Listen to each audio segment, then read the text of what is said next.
making decisions than individuals? Well, on average, you'd expect a group to be able to do better than an individual. You'd expect there to be some pooling of expertise and knowledge, some sharing of information, and on balance, you'd hope that a group would do better than an individual. But if the group doesn't function well, then there are some losses. Well, somebody has to make sure that everybody gets the equal airtime, that the factions don't start to develop and the decision-making process breaks down. I'd go back. I think there's 4 C's here for people to think about. Right. The first thing is composition. So who are you going to have in the group that in order to make sure you can make the decision better?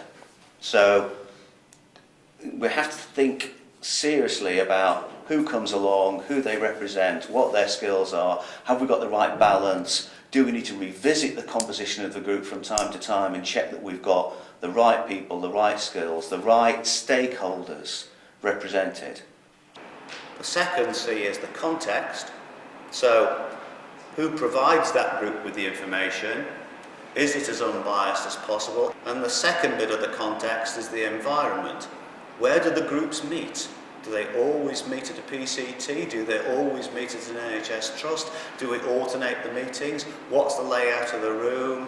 Where does the chairman sit? What's the environment? It makes a big difference to the sorts of decisions that are made. So the third C is communication.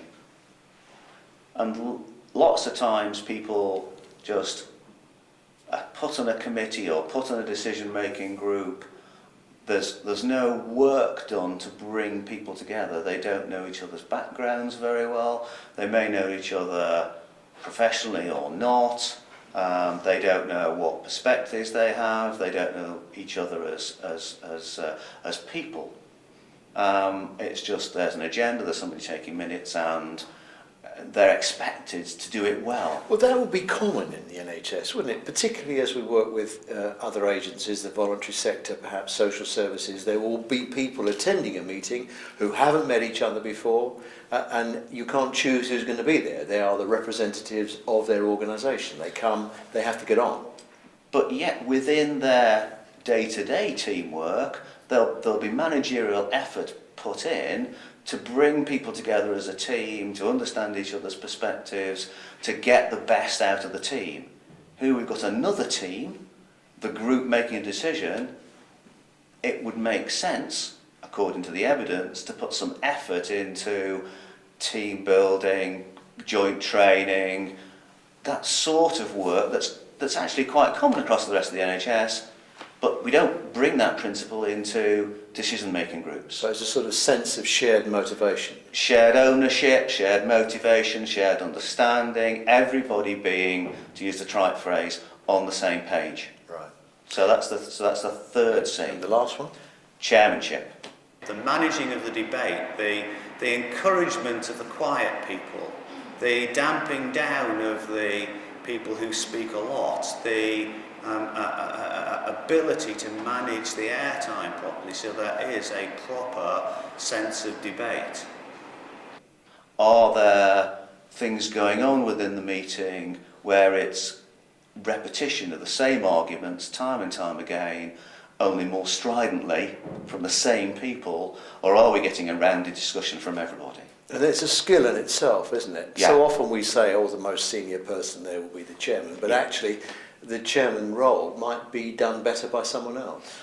Well, certainly it needs to be done by somebody, I think, who wants to do it, but then has had some education, training, exposure, feedback, all sorts of things that we'd expect in the developing a skill elsewhere need to be applied to the chairman of this group. And as the responsibilities become more explicit, it's clear that we need to do more training, education, support for the person who's taken on that important role. And then the last bit is the deciding how to decide. How are we going to come to decisions as a group? Is it going to be on the nod? Is it going to be a formal vote? And that brings us back down to who's there, how many people, what are the constituencies. Does this look like a a defendable process, and is it recorded?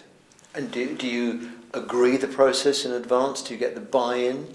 Well, Did you say we're going to decide by vote or we're going to decide by some other means? that's all part of the preparation.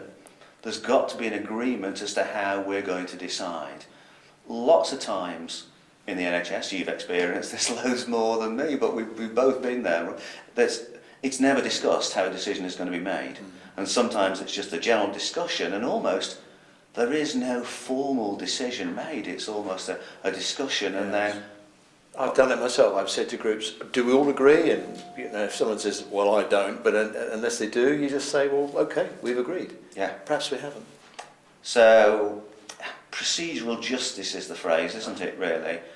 There's going to have to be an agreement about how the decision is made, and then perhaps, probably, on balance, we need to do that a little more formally than perhaps we've done it in the past. So, Roy, we've done a bit on evidence-based medicine and the principles around that. We've done a bit on information overload and how we might look at some of that sort of thing. We've done quite a lot on individual decision making and then the group decision making as well. So the last bit is shared decision making. We're back to a bit about numbers and stuff linked to the evidence-based medicine. Let's go and do one last section on that. Let's go and see.